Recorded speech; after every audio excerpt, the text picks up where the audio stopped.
Good day, everyone. Welcome to Fantasy Benchwarmers, and today's a very exciting day kasi the NBA will be back. So, kaka-announce lang this morning dito sa Manila time na the NBA Board of Governors, tama ba? Board of Governors, tama, di ba? Board of Governors. Has just approved the NBA's proposal of resuming the season starting July 31, right? July 31. Okay. August 1 sa atin. August 1 sa atin. So with me, my name is Jeremy Tan, and with me is Commissioner Eric Go.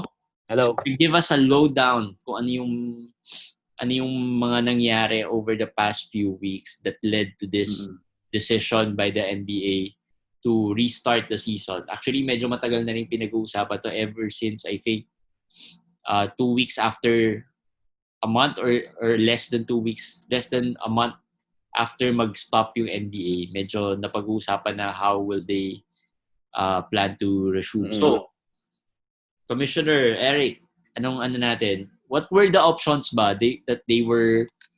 Kasi I think they were... Unahin natin siguro. Unahin natin yung isang option na for me interesting sana pero hindi napili. It was basically 24 teams or 20, actually ang simula 20 teams back or 24 teams. So from 20 to 24 pinagpipilian. Yun one of the critical issues ilang teams ang i-ask back. Okay. So ang una is 20 teams, di-divide nila into 4 groups. So if familiar kayo sa World Cup, Soccer World Cup style, parang ganon. May 4 groups of 5 teams each tapos double round robin. Yung per group. Tapos ang top 2 nung each group papasok sa playoffs. So walang conference wala. Meron silang tiers like tier 1, tier 2 para mga Lakers, Clippers, Milwaukee, and I think ang last is Toronto if I'm not mistaken. Yan ang nasa top tier. So hindi sila pwede magka-group. So, parang ang gagawin sana nila is parang World Cup. Yung parang may live... Parang may draws. Parang ganon. May draws din, may whatever. Parang dagdag ratings na rin, dagdag drama. Which for me was actually, yun ang pinakagusto ko Kasi isipin mo, 8 games, kasi 5 teams per group, double round. So, 8 games lang yan Tapos top 2 advance. So, syempre parang World Cup di ba? Pag nanonood tayo ng World Cup, very exciting kasi every game counts So, parang ganon. Which... ang playoffs nito is no conferences? No conferences. Top 2 of each group, parang World Cup, top 2 pasok sa quarterfinals. Pero yung quarterfinals, magiging best of 7 na. Which is, I think... Quarters, semis. Yun yung isa sa mga nababasa ko as far as yung mga fans, NBA fans go. Parang excited sila na no conferences Kasi marami... no conferences. No conferences. Uy, okay to. It's something new. It's something... At saka with 8 games, every game counts. So, isipin mo parang playoff game ang every game. Kunwari, Lakers, 8 games. Since 0-0 lahat So, parang 1 loss, matalo ka sa first game mo. Parang very pressured na yung team Kasi 8 games lang and top 2 lang ang papasok Tapos, ang after that, ang ginawa nila is in-expand nila to 24 teams. So, parang 4 groups of 6. So, parang magiging 10 games. Kasi nung unang proposal, a new option. Hindi. Yun din. Same format, pero dinagdag lang nila ng 4 more teams. Kasi nagrereklamo yung mga Lakers and Clippers na medyo unfair to them. Kasi basically, start from scratch Wala nang kwenta yung records mo before diba? So parang wala na. Totally 0-0 for everyone. So isipin mo, Brooklyn, what if Kevin Durant and Kyrie suddenly comes back maglaro? Big advantage. Big advantage for them. So, kaya hindi napili. Yung first option was back to 0 talaga lahat. Yan yun. Back to 0. It's 4 groups of tapos talagang magkakaroon ng random groupings. Parang mini tournament lang siya. Mini tournament na parang World Cup style. Which medyo nag-gain traction yan Kasi yan na yung pinag-uusapan na medyo pinush ni Adam Silver. Siguro kasi iniisip ni Adam Silver, isipin mo 8 or 10 games per team, lahat ng games would be exciting. Parang playoff game lahat. So, kumbaga, wala ka ng regular season na meaningless games Every game would be meaningful. And yun kasi ang one criteria ng gusto ng players. Ayaw ng players bumalik for meaningless games because let's face it, medyo risky Kasi diba? I think may nabasa ko article na, for example, si Larry Nance was having meron siyang mga health issues that nagtitake medicines. So parang for him, useless to go back and risky for him pag bumalik siya. So, since Cleveland is one of the teams na medyo out of contention na talaga, so it doesn't make sense for them na bumalik na rin. Pero actually, merong isang interesting story dito, no? Ang per team, meron silang contract in their regional market. Charlotte, meron silang contract with their regional TV host or TV coverer. Kailangan maka 70 games bago nila makuha yung full amount ng contract. So that is one big issue na kailangan natin isipin kung bakit ito yung mga choices at ito yung mga pinipili ng NBA na options. Kasi kailangan yung mga teams maka 70 games para makuha nila yung contract money sa TV nila locally, which is malaking effect sa salary na makukuha ng mga players. So, what happens ngayon to the teams na hindi na nasama? Yun, isang question yun. That's a big question na hindi pa nasasagot ng NBA. Ngayon, ang point lang ng NBA is to get it back na maka-award lang sila ng champion. Pero that pag-uusapan pa. Definitely, yung 22 teams with 8 more games, you have to think din bakit 8 games or 10 games na pinag-uusapan? Bakit laging yun ang minimum? Kasi nag-end yung season with 63 to 64 games played for each team. So to reach 70, more or less 6 or 7 games So ginawa nilang 8 or 10 para even number. Pero basically, ang hinahabol nila yung 70 game threshold para makuha yung pera, which is really, it's all about money bottom line. So yung mga players, hindi ko alam kung if they're aware of it or alam nila kung magkano mawawala sa kanila kung hindi nila naabot yung 70 games. But I'm sure kung nalaman nila, I think papayag din sila maglaro kahit na meaningless games. My opinion, I think that most of the players naman would want to come back or with the right circumstance lang like yung right situation and the right venue, right I think everyone wants them to come back. So let's pag-usapan natin ngayon yung napiling option, yung decision ng board na i-approve itong option na to that was provided. Pero sayang yung earlier option kasi I think that would be exciting. Plus, yan yung gusto kong option sana. One thing I like about Adam Silver talaga is that he's mahilig siya mag-explore and he's not afraid to take certain risks to make the league more exciting to the fans. So yun naman yung maganda ngayon kay Adam Silver na talagang willing siya to try different things. Ang problem din pala doon sa possibility doon is baka magkaroon ng group of death. Yun ang takot nila. Kasi since random drawing, Lakers, kasi ang top 4 Toronto nasa top 4 So if you're a tier 2 team, medyo Toronto gusto mong kalaban Kasi to be honest, di ba, hindi naman talaga sila whatever. But dahil sa record, nasa top 4 sila. So if nasa Lakers ka, tapos nakuha mo sa second tier is Houston, sabihin mo. Or Denver pala. Houston was in the third with Philadelphia So kung Denver, Philadelphia, Lakers in one group, may isang magaling na team na medyo tagilid. Di ba? So yun ang medyo na nakaano sa Hindi patas yung Ngayon, itong napili. Let's go. Itong napili is very much simpler for me. 22 teams, 13 from the West, 9 from the East. Tapos 8 regular season games per team. So they will add 8 more regular season games. Tapos i-add yun sa record nila nung nag-stop. So continuous lang yung record. After that, if the number 9 team is within 4 games of the number 8 team, may magkakaroon ng playoff between the two of them. 9 versus 8, pero twice to beat ang number 8.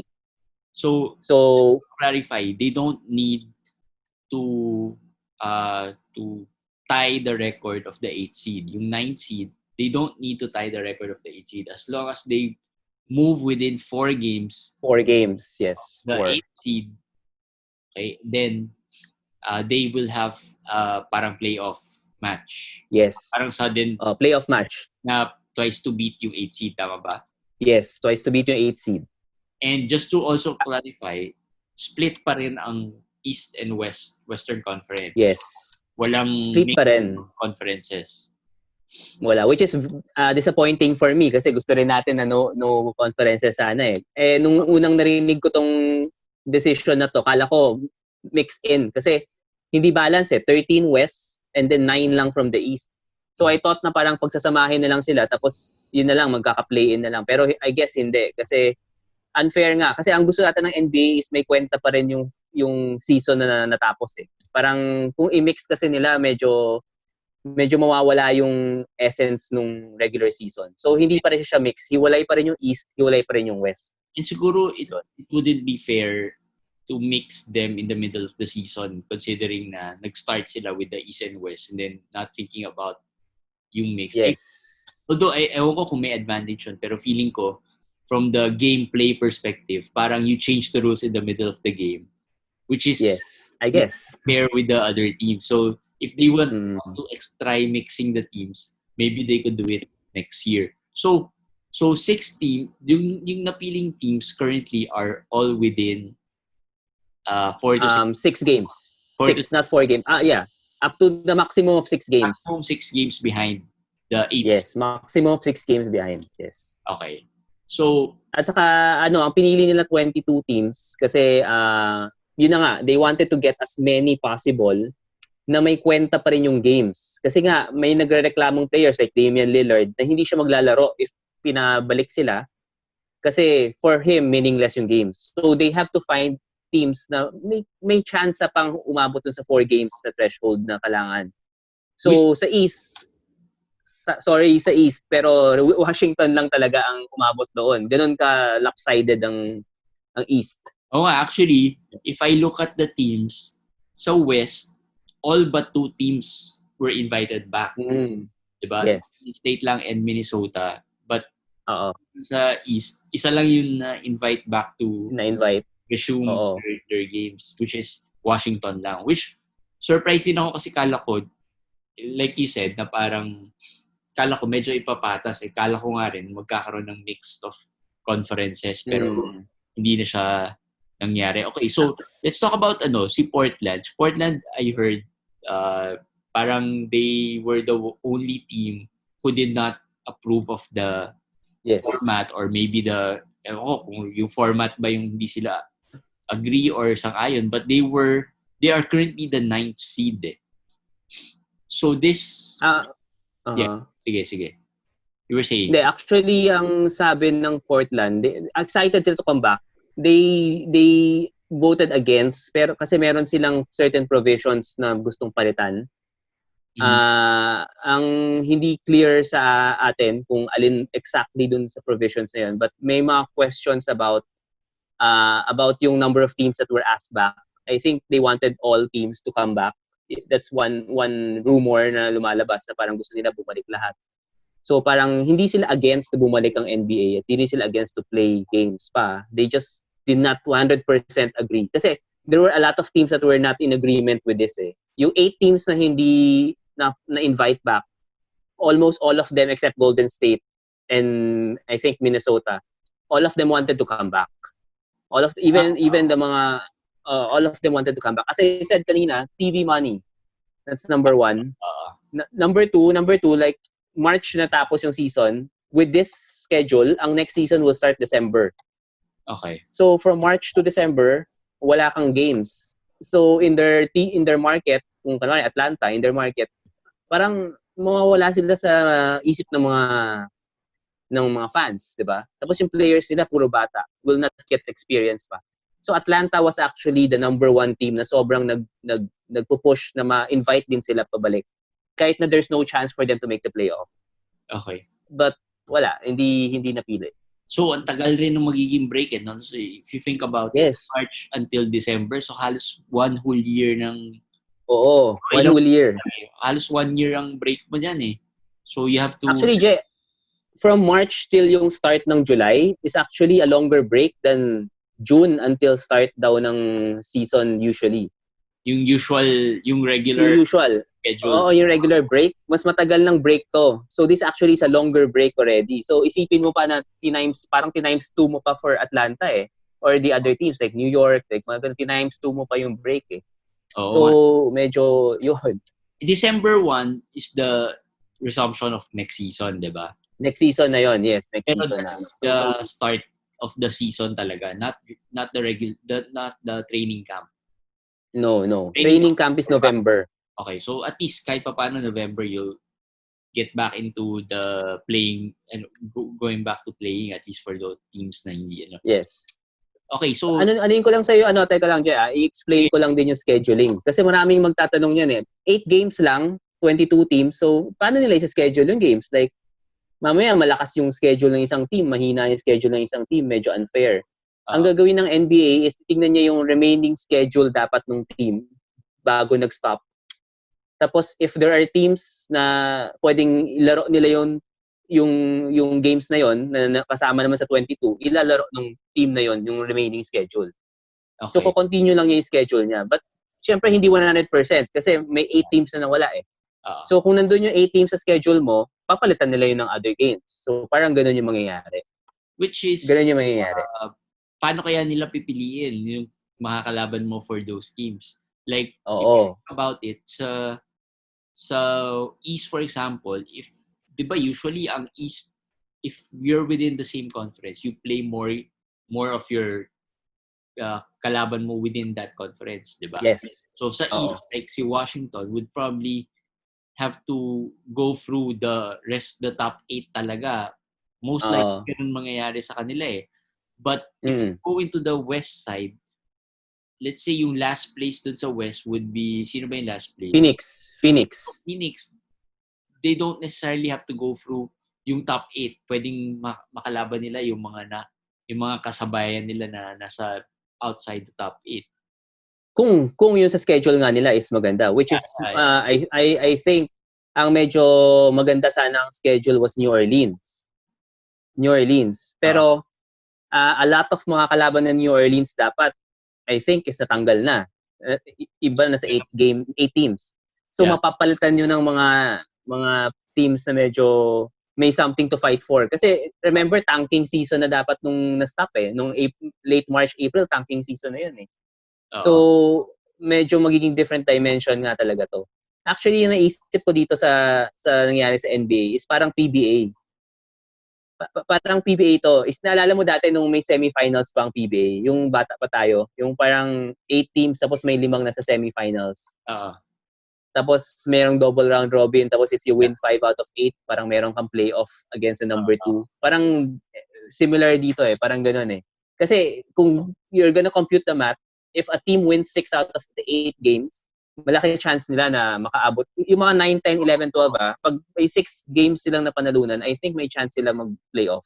Actually, parang mag-breathe new life into the last place within that, kunyari, for Washington and for Phoenix, for example, the last place teams. I talk about them kasi sila yung medyo nasa dehadong pwesto eh. But it would give them life na, una, they get a long break that they can recover. So may mga injuries. I think before the season ended, players like si Eaton was injured. So medyo makaka-recover sila and then it will give them new life na parang, teka, makakapasok pa yata tayo ng playoffs. Pero kailangan tandaan mo sa West, kahit na mag-7 wins sabihin mo ang Phoenix, they have to jump past a lot of other teams.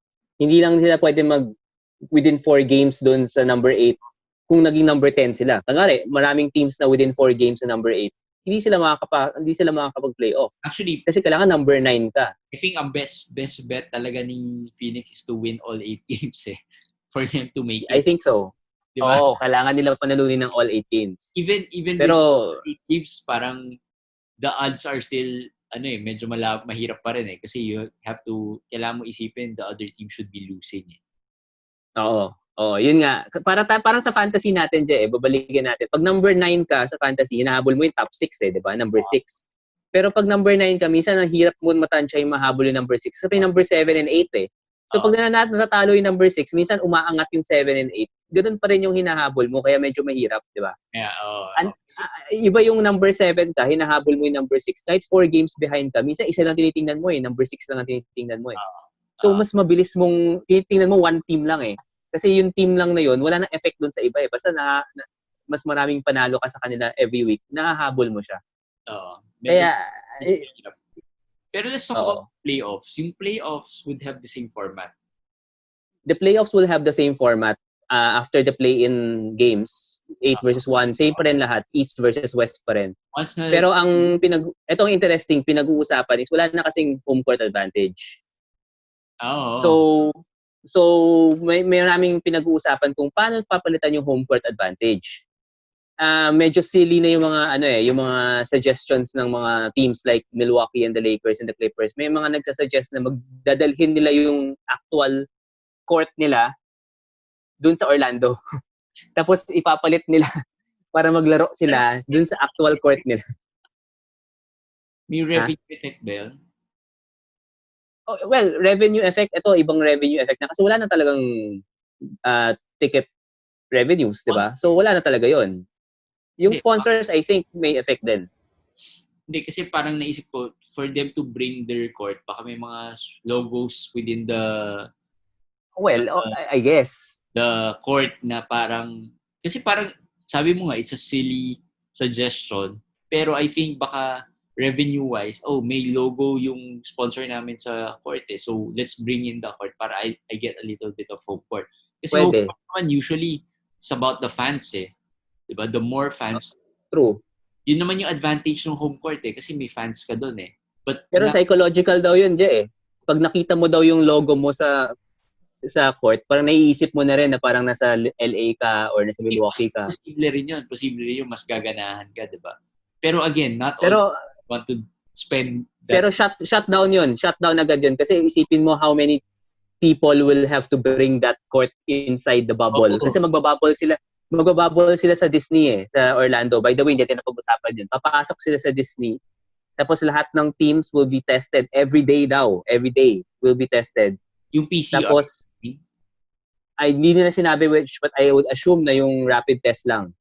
Okay. Tapos, nasa bubble sila, tapos isang building sila. But they could leave their rooms and play golf daw or go to the buffets or parang normal lang. But nandun sila sa bubble na yun, hindi sila pwede umalis sa Orlando. So kung magdadala ka ng sarili mong court, siyempre magdadala ka ng taong magkakabit ng court, which is against the Oo. May isa pa silang sinasuggest, may isang sinasuggest pa sila about home court advantage. Is yung team na may home court, pipili sila ng hotel na titirhan. So sila yung first pick sa hotel na titirhan nila within the Orlando na Disney So kumbaga parang yung mas bulok na team 4-star hotel lang siguro. Parang gano'n. Oo, isang yun. What happens if someone from a team test positive? Ang sabi ni Adam Silver, one positive test will not stop the season. Unlike before, parang si Gobert nag-positive, nag-stop na yung season. Ngayon, I guess after 4 months, lahat din tayo, pag may positive, hindi na rin tayo ganun ka-surprised, di ba? Parang normal na rin sa atin pag nakakarinig tayo ng positive. I guess ganun na rin sa NBA.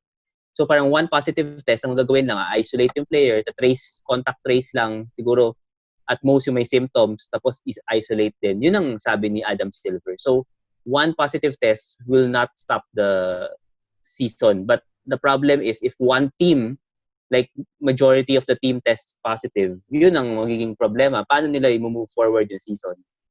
So, ibig sabihin, if someone nag-test positive yung isang player, they'll probably test the the other players na rin.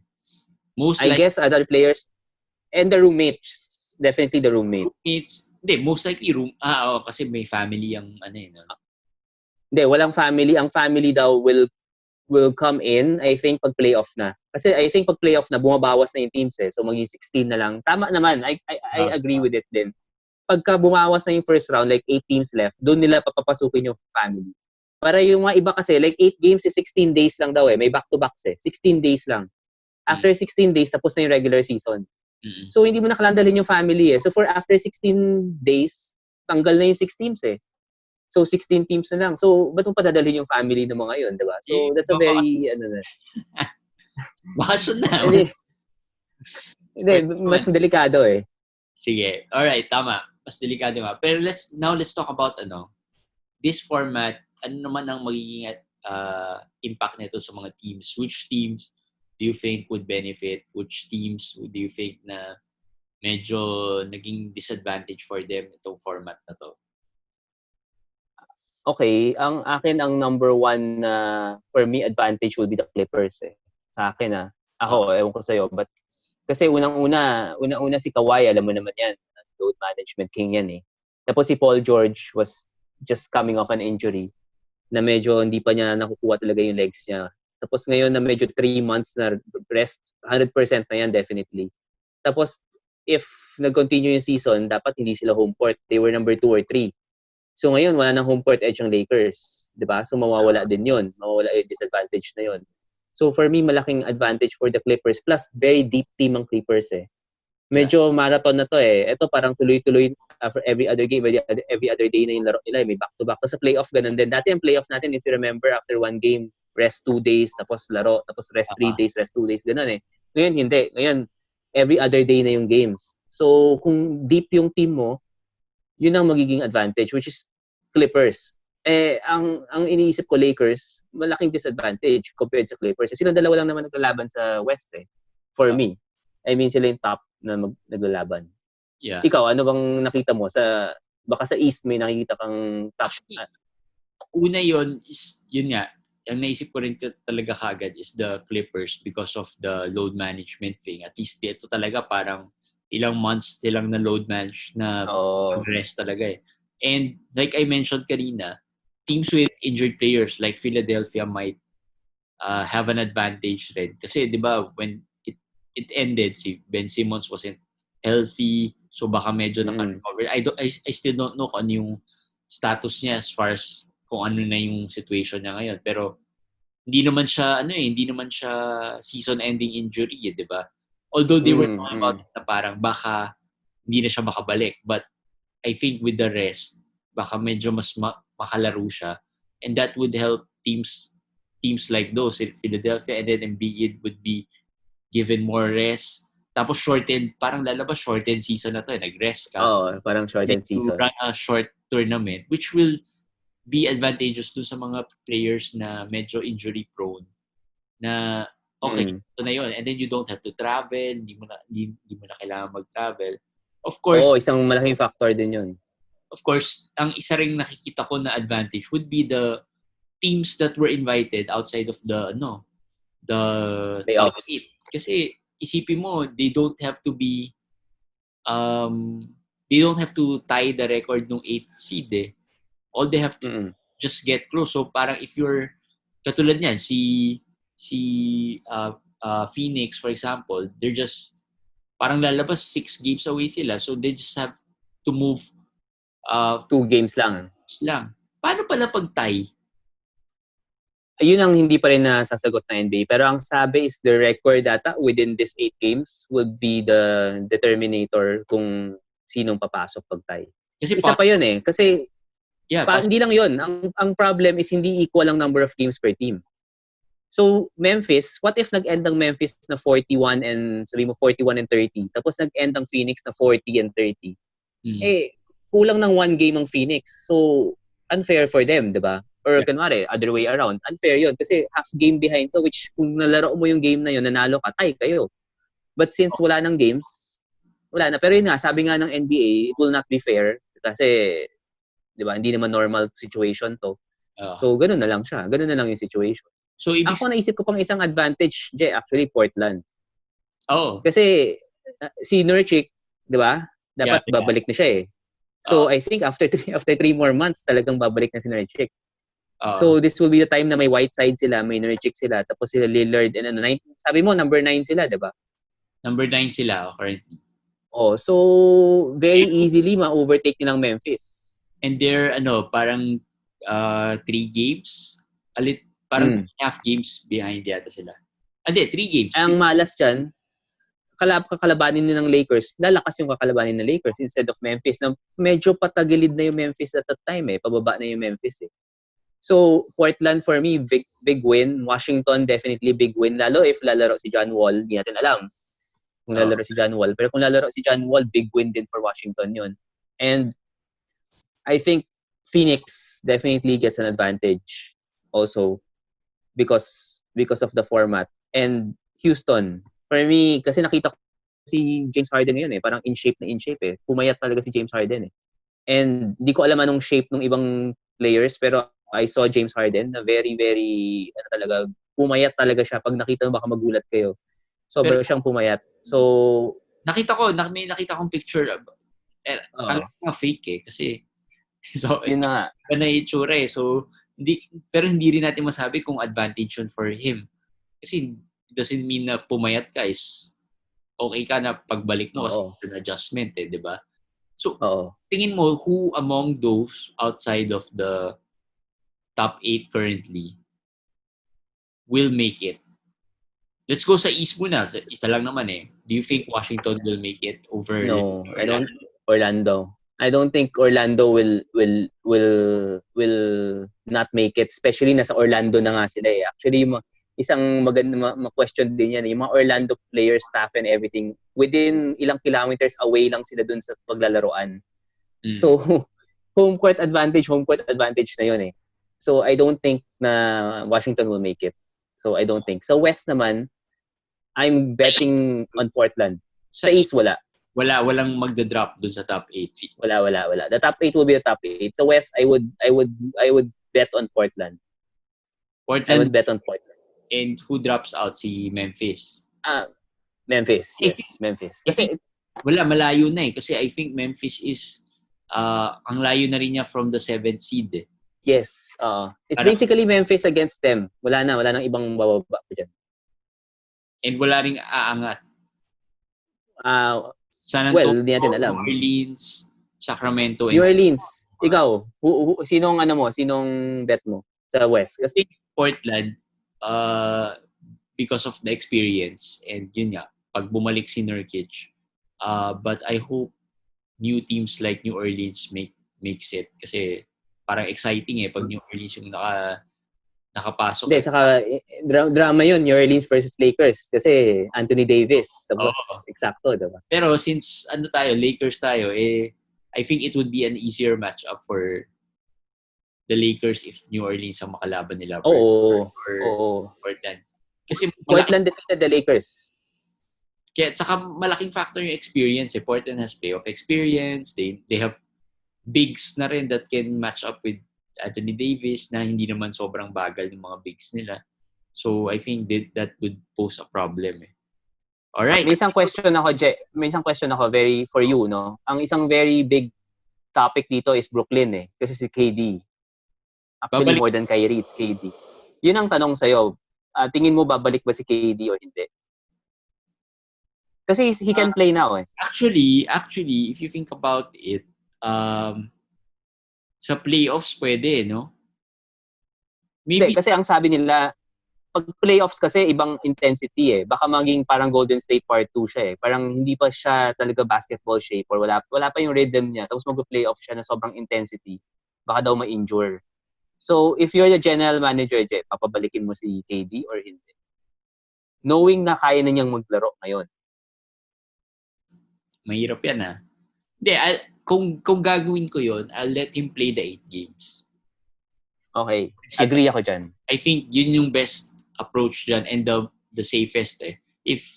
Yes. Kasi dun sa 8 games, pwede siyang mag-opt to hold back eh.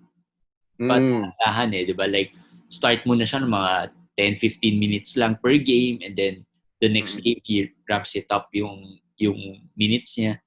Pagdating sa playoffs, you can't do that eh. You can experiment. Hindi ka na pwede mag-experiment. Plus yung time mo with your teammates, yung cohesiveness nyo, yung tama. Yung chemistry nyo, iba eh. Like, si Kyrie ba pwede siya bumalik? Hindi yata healthy si Kyrie eh. Pero si KD definitely healthy. If you think about it, si Kyrie nga wasn't able to really gel with the team eh. So, how much more si KD who hasn't really played any games yet eh, diba? So I think pag gagawin nila yun, they would do it sa start pa lang. And pero half game above lang ang Brooklyn sa Orlando ah. So pwede sila ang maalis, hindi ang Orlando kung sakali. Pero diba? Kung isipin mo, there's really KD yan eh. So hindi mo rin parang yung upside mo mas mataas kaysa dun sa possible risk eh. Yung risk mo lang naman is injury, but if you slowly mabagal mo lang siyang idalik sa laro, di baka pwede. Agree ako dyan. 100%. Parehas tayo ng iniisip. I think yun yung best approach. Mm. Sige. Alright. So, and yung pag-return ng, since ano naman tayo, we mostly talk about fantasy, medyo, ang bad news lang about this is that most likely, and mga 99.9% fantasy season is over kasi since 8 games na lang and then not all the teams were brought back, so lugi ka if you had players on the teams that you have bumalik. So I guess kailangan nyo na pag-isapan how if you're competitive and may buy-in leagues kayo, so you have to talk about kung paano nyo, how you will end the season na in terms of prize money. Katulad tayo, pinag-uusapan natin sa, hindi pa naman natin masyado pinag-uusapan, but I think at one point we'll have to may talk. konting ano na tayo, yes. pero definitely wala nang fantasy. So most likely next season na. So having said that though, we will still have mga episodes pa lined up, especially pagdating rin ng playoffs. We'll veer away a little bit from the usual fantasy talk and talk about more about playoffs pag dumating na yung mga playoffs, pag dumating yung playoff season, and then next year we'll talk fantasy once more. So okay. Meron pa ba, Eric, from your end you want to discuss? Wala naman, gusto ko lang last question sa iyo. Tingin mo ang may surprise pick ka na magti-champion kasi asterisk season na nga di ba? So malamang asterisk champion. One team. Surprise, I think ang gusto kong ma-surprise ako in terms of tingnan ko yung lineups ay yung teams. If merong mga magsusurprise, I think one team na gusto kong mag-surprise sa akin is the Miami Heat. Kasi I think Miami Heat medyo sila under the radar, but they are a really good team from top to bottom. So they have deep roster plus maganda yung starting five nila, and then hindi sila sobrang injury prone. Plus they have a good system. So Miami although I think medyo malayo, pero if there's one team that I want to surprise me, Miami yan. Ako, I feel Boston I feel Boston malakas ang kutob ko mag-finals sa Boston with this system, with this kind of bagong format, kumbaga. Sa tingin mo, nag-Boston. Ha? Sa tingin mo, they can win it all? I don't think so. I think it's gonna be Boston Clippers in the finals, but I still think Clippers will win it all. Pero I hope mali ako kasi medyo ayoko yung both teams Pero nakikita ko yung Boston, bata sila Tapos feeling ko this is perfect for them. Sobrang bata with a good system na parang any given day dahil pwedeng pumutok. So parang hindi mag-breakdown yung team. Unlike Milwaukee sa ganitong system, si Giannis yare. Oo. So yun. So I think Boston. So, we'll see. Tingnan natin anong mangyayari and we'll talk more about them pagdating ng playoffs. So, we'll see muna anong mangyayari. July 31 pa naman. So, we have 2 months. Yes.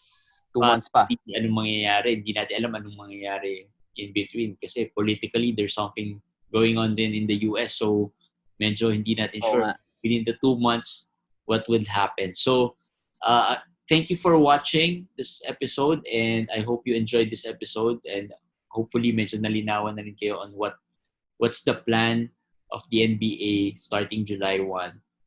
And then most likely teams would start to ramp up their activities towards baka this month and next month to get back into shape. July 7. July 7 ang start ng ng training camp. Actually inopen na naman ng ang mga facilities for Hindi, 7 sila pupunta sa Orlando. 7 sila pupunta sa Orlando but teams can already work out di ba? Individually, right? Yes. Inopen na nila yung facilities for players to work out. So, we'll see what happens in the next 2 months. And then, it will be exciting. Hopefully, pa rin, for sure, exciting naman yan kahit na walang fans or walang... lalo na ganito. Ha? Lalo na ganito, parang sprint Parang madalian na lang. I think ang magiging advantage naman nito, since walang mga fans inside the stadium or the court, I think yung streaming of NBA would be sigurado yan, aangat yan, and then the revenues for, especially for those teams na involved, medyo makakabawi ng konti after this. So, alright, thank you guys for watching, and hope you catch our future episodes, and hope you like this episode. Thanks. Bye. Bye.